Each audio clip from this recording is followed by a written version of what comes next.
Now it's cat and dog rain. It's heavy rain.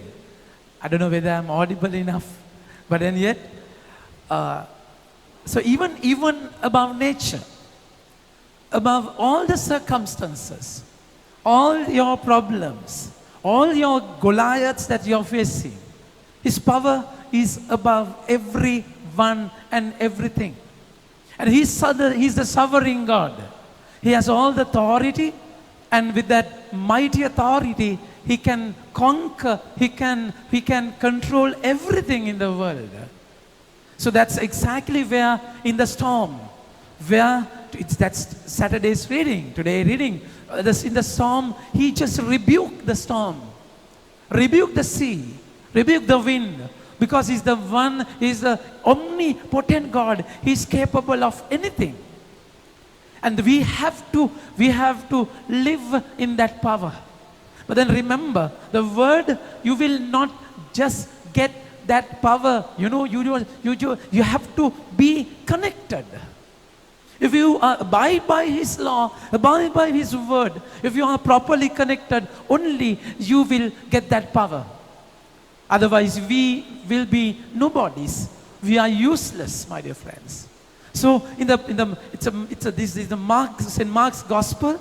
Mark has a different way of looking at things, and he's writing to a persecuted church. That is the first Gospel. Between approximately 50 AD onwards, he's writing. This Gospel is very short. Only 16 chapters are there. The nativity and the childhood of Jesus is never mentioned. Birth of Jesus is never mentioned. His focus is the mission. His focus is he's writing to all the Jews who were persecuted. They had to undergo a lot of pain after Nero's time, my dear friends. So he wanted to show that they have a meaning, and God's power is above all the rulers and kingdoms, my dear friends. So in that background, in that Septuagint, in that background only we have to understand what Mark is saying as the message, kerygma. And last Sunday we found, after Jesus in the public ministry, he went to the wilderness, and he stayed for 40 days, and he prayed, and he defeated Satan, my dear friends. And last Sunday, after that, he chooses his disciples, and he invites them to follow me. I will make you fishers of men. And now the king, now the shepherd, gathering his sheep, he's going down, stepping towards the public ministry in synagogue, my dear friends. Synagogue is a place where they used to share the word. It's not the temple. It's different from the temple. Temple is the place that they have only one temple, the Jehovah Shammah, the presence of God. They believed in the temple only. So they had to go to the temple to worship.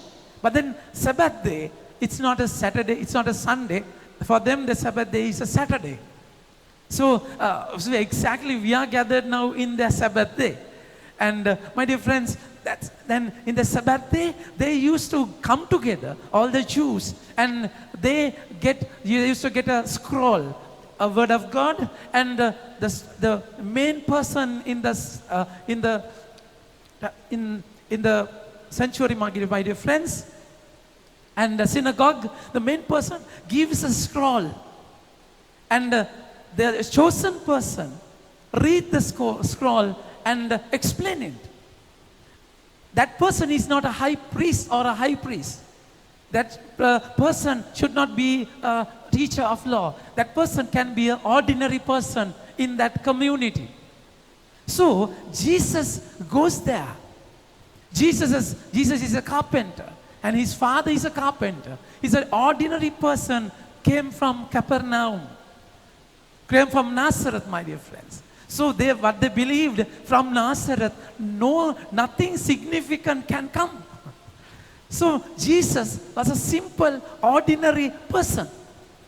So now we believe Jesus as a Son of God. That time, they never knew that he's Son of God. He had never performed a miracle. He's just a person. just a rabbi, a teacher. Okay, he's he's kind of a famous man. And he teaches there with authority. A word says he teaches with authority. This is the key word in today's gospel.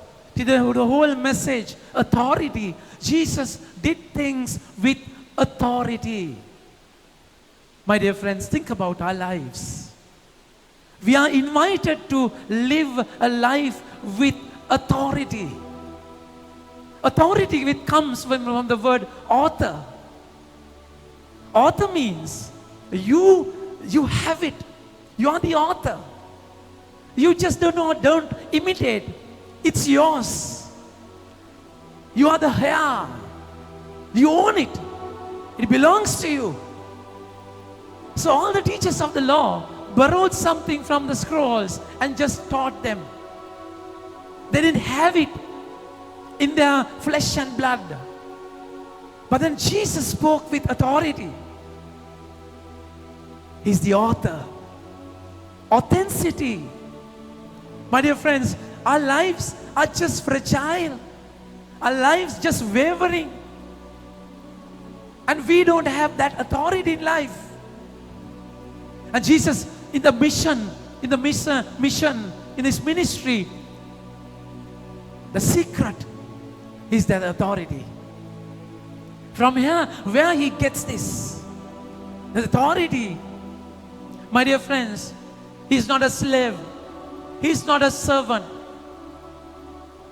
He waited for 30 years in Nazareth. And he listened to the word. He waited upon the word. And then only after that 30 years of preparation, he came to Jordan. And he was submerged in the waters. And God spoke in the spirit that you are my son. I am well pleased of you. So Jesus knew, even at the age of 12, he exactly knew that I belong to my Father. He asked his own mother and foster father that I belong here in the temple only. Don't you know that I have to be in my Father's place? That authority came with a relationship, my dear friends. So his authority never came from outward forces. No. His authority came from within.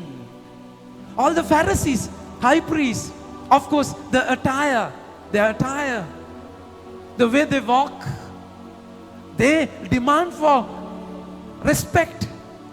Even in weddings and all the public gatherings, they had a separate seats. So they had to attribute it. It was not innate. They had to attribute it. So they had to show that. Sometimes when we are not rich inside, inwardly, we have to rely on people. We have to rely on prestiges. We have to rely on titles, status. But then they are in flux. They will change. Jesus is like a pauper, a beggar. He didn't have a place to lay his head. He was poor, practically poor. He came from a poor family. That's why in offertory, in presentation, Mother Mary and Saint Joseph had to offer only 2 pigeons. They didn't have money. So in the worldly, he never had the worldly credibility. He's not a priest. To be a priest, you have to come from the Levite family. From Levi only, the priest tradition came. He was not a priest. He couldn't go to the holy place in the temple. He was not given permission to go to the Holy of Holies, never. But then he had the authority from the Father. Abba. That's exactly Moses spoke about. Moses is speaking about a prophet after him. The Lord is saying, I will put my word in his mouth. A prophet is a mouthpiece of God, and he will speak on my behalf. He will represent me, and people should listen to him. And this prophet after Moses is not Moses, but Jesus, come into Capernaum, preaching with authority, my dear friends. And we are so weak. We live like slaves. We need that person's smile, that person's approval, that person's appreciation, that degree, that promotion, that salary, and and we need it, worldly recognition to have that authority. Because we don't belong. We don't have that inner voice of God. We have never gone to our Jordan. We have never found that connection where he speaks to us, my son, my daughter, you're my child. I am well pleased of you. You have a mission. You are mine. You're mine and I'm yours. When you don't have this, you will beg for appreciation. You will beg for credibility. So you have to maintain your external appearance. You have to maintain your standards. And you will be tired. You will be worn out. That's exactly the second reading. St. Paul says, I would like you to be free from anxiety, worries. Moment you lose that inside connection, you begin to worry over every minute detail in life. Everything happening in the world will disturb you. And you are worried over everything. And you will lose focus. And you are invited to fly like an eagle. Fly like an eagle. You know, eagles fly in a different way. They don't struggle to fly. They will surrender to the wind. The wind beneath the wings will take the eagle. Other birds we see, they will struggle to fight and they fight to fly. But then in Isaiah 40, verse 31, the Lord is inviting, one who surrenders his life to the Lord will fly like an eagle. You know, when they fly like an eagle, eagle will have his focus right. He does not struggle with his day-to-day thing. He will have his focus right. The moment we worry about the worldly things, whether you are married or you are a priest or a nun, you are a religious, it does not matter. It won't happen with a cassock or robe. You can have a nice robe and a cassock and live like an ordinary person without connection. You can't get into heaven with titles now, you know. Ordination, I'm appointed, I'm anointed, perfectly okay. But if I don't have that connection in my prayer life, in my journey, I would just be like an ordinary person. But once you are, whether you're married or unmarried, it does not matter. The St. Paul is saying, I would like you to be free from anxiety. He who is not married is concerned about the things of the Lord and how to please the Lord, while he who is married is taken up with the things of the world and how to please his wife, and vice versa. A wife also the same. A virgin also the same. My dear friends, it's nothing to do with marriage. Don't worry, those who are married. You have to live a happy wedded life. You're called for that. But then, what is your focus?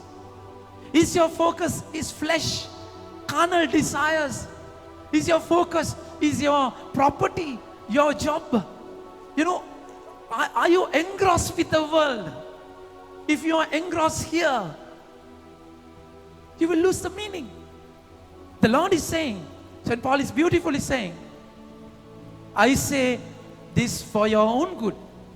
I do not wish to lay traps for you, but to lead you to a beautiful life entirely united with the Lord. Those who are listening to me, even online, if you have a calling to become a nun, a religious, or a priest, I would definitely invite you. Even you, if you are here, definitely invite you. It's a beautiful calling to become a priest. It's a beautiful calling. You become the brides of Christ. It's an awesome life. You don't have any other worry. All the time, you worry about the things of the heaven. The moment I finish my Mass, I go to my studio and I think about the crop, the background for today's gospel. So I think about the reflection and I worry about that. And I pray. Before coming here, I was there before the Blessed Sacrament, asking for the connection, asking Lord to touch me, for that I want to speak to His people. That is my worry. It's a different kind of life. Different kind of life. My dear friends, it's always, your focus is somewhere else. It's a heavenly focus. It's a beautiful way of life to become a priest or nun. I don't look down upon it. But then, my dear friends, even in your marriage, even in the world, you can have a different way of thinking. The Lord is saying, you be in the marriage because you love Jesus. You treat your wife nicely because you love Jesus. She's the person given by my Jesus. You treat your husband properly because he's given by my Jesus. Because I love my Jesus, I do my duty. That's exactly in John chapter 21 verse 15. After they had their meals, Jesus asked St. Peter, Peter, do you love me more than others do? If then, shepherd my sheep, take care of my lamb. If then only my lamb, it's Jesus' lamb. So each and every moment in your life, it's a moment to please God. Not to yourself, not your desires, not to your selfish motives. No. You know why you please people? You're scared to lose them. Not because you love them. Because you will please to have a cheap popularity. In relationships, this is terrible. You fall into cheap level of standards. You do dirty things over the phone and when they meet. Because in counseling, sometimes we ask, why Pute, you are doing this? They say, Father, I'm scared with him. Then he will leave me and go. That's pathetic. You don't have to lower your standards to love people. You will always should have your standards in life. Never. You are not a slave. You are a son of God. Of course, you work under another person. It does not mean that you have to fall cheap. No. When you begin to please people, you do dirty things. You will lose your inner credibility. But then when you come out of your room, when you come out of your mountain, where Jesus used to go each and every morning, before anything else, he wanted to make sure that connection is right with my Abba. I belong to my Abba, not to anyone else. So he had that assurance within. He had that connection with the Holy Spirit, which shows that I am his son. When people abandoned him, his own disciples, he said, you will leave me, but my Father will never do. It's beautiful, my dear friends. It's beautiful when you have that authority. So Jesus is inviting today, the way he started the public ministry, He used to listen to the Father. So by listening, in Isaiah chapter 50, verse 4, it's beautiful the way you have that authority in life. To strengthen the weak, the word says, to strengthen the weak, you have to speak like a teacher with authority. But then to speak like a teacher, you must listen to him like a student.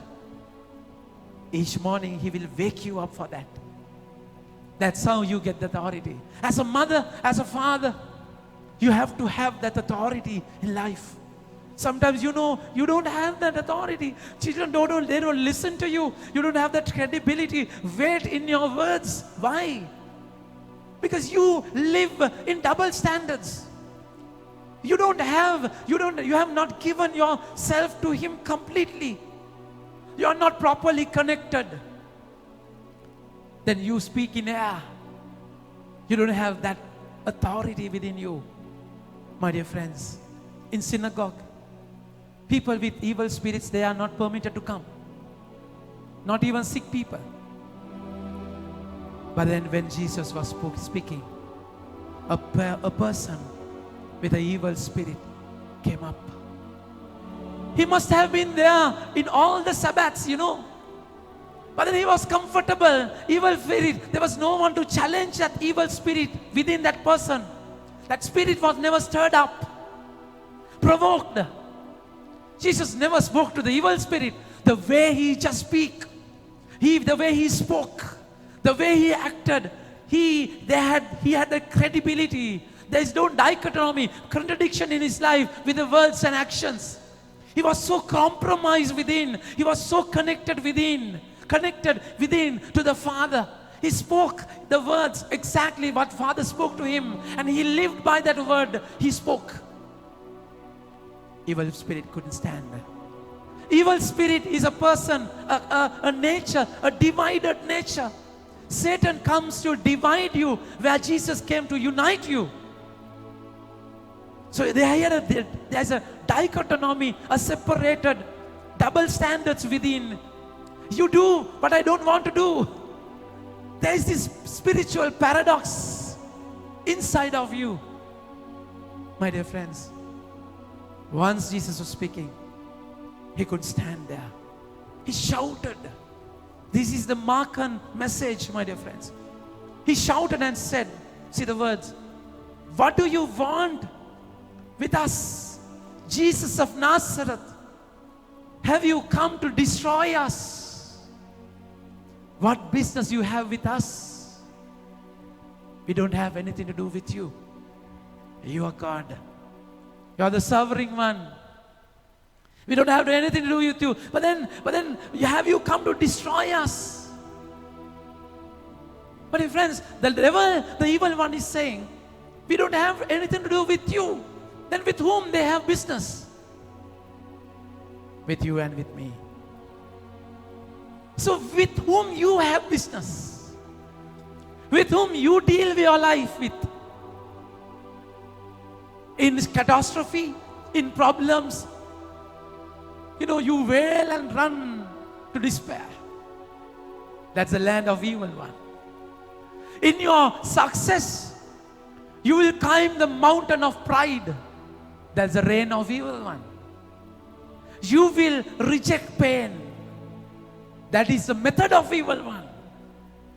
So you deal with the evil one. Evil one is there. Devil, the tempter, is there to deal with you. My dear friends, so this is the secret. The moment you deal with Jesus, in your downfall, in your failure, you go to Jesus with your failure. Evil one won't have anything to do with you then. In your success, you praise God and thank God, and you just embrace Him in your success. Evil one does not have anything to do with you then. That's exactly the kind of life we are invited to live.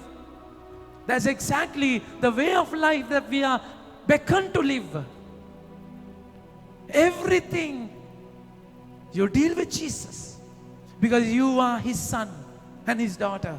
the evil one will shout, have you come to destroy us? My dear friends, it's a in the Mark and Gospel, it's a theological background. There's a beautiful theological background. This is a declaration of war, good and bad. Because in Genesis chapter 3, verse 15, it is said the combat between Jesus and the evil one.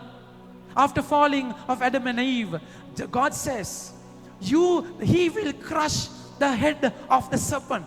If you can remember, he will crush your head and you will bite his feet.